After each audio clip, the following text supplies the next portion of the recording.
अस्सलाम वालेकुम दोस्तों। हजरत मौलाना महमूद मदनी साहब जो जमीयत उलमा हिंद के सदर हैं, उन्होंने एक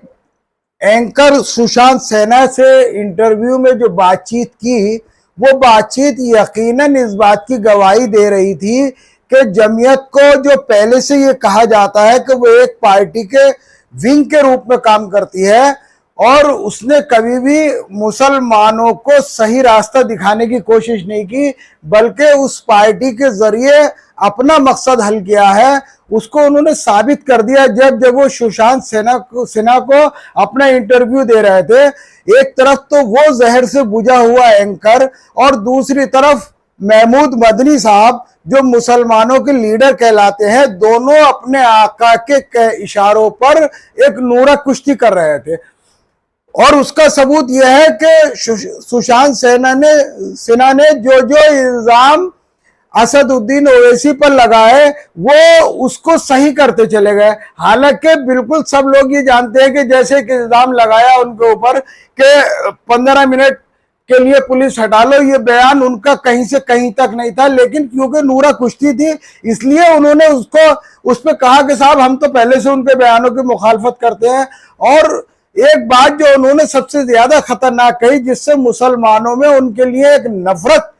भर गई है, कि जो मुसलमानों ने अपना तन मन धन लगाकर मुंबई में रैली निकाली उस मरदूत के खिलाफ जिसने रसूल पाक सल्लल्लाहु अलैहि वसल्लम की शान में गुस्ताखी की थी, उसकी गिरफ्तारी के लिए जो रैली निकाली गई इम्तियाज जलील साहब की क़यादत में, उसमें उन्होंने कहा कि वो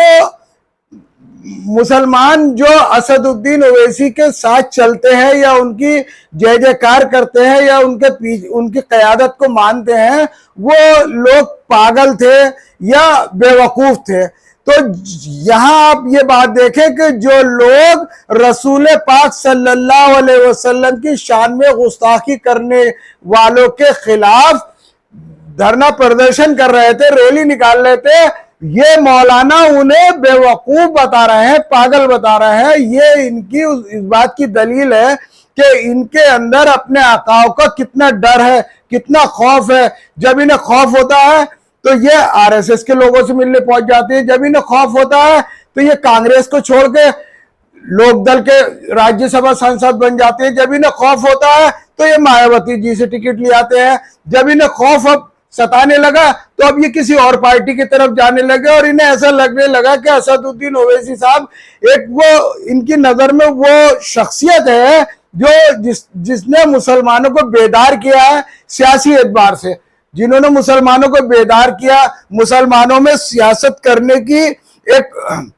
मुहिम जगाई कि तुम सियासत करो। आज की तारीख में सारे मसाइल का हल सियासत से निकलता है, तो इन्हें खटकने लगा, और जब इन्हें खटकने लगा तो इनके आकाओं ने इन्हें इशारा दिया कि तुम असदुद्दीन ओवैसी साहब की बुराई करो, चाहे वो तुम किसी भी तरीके से करो। इसीलिए उन्होंने उन्हें ये मशवरा दिया कि वो सिर्फ हैदराबाद तक महदूद रहे। भाई हिंदुस्तान क्या किसी के बाप का है? क्यों हम वहां तक महदूद रहेंगे, हैदराबाद तक? क्या यहाँ पर हमें सियासत करने का हक नहीं है? आप ऐसे बयान देकर जमहूरियत का गला घोट रहे हो कि आप वहां तक रहो, आप वहां तक रहो, आप वहां तक रहो। ये किसी के बाप की जागीर नहीं है हिंदुस्तान, ये सबका है, और हमारी जमहूरियत इजाजत देती है कि हम अपना वोट किसी के लिए भी इस्तेमाल कर सकते हैं, और हम अपनी पार्टी कहीं पर भी चला सकते हैं आजादाना तरीके से कानून के दायरे में। इसलिए मैं ये कहता हूं कि मौलाना ने आज तक जितनी इज्जत कमाई थी वो लगातार आहिस्ता आहिस्ता उनका गिराफ इसलिए गिर रहा है कि उनकी ज़हनियत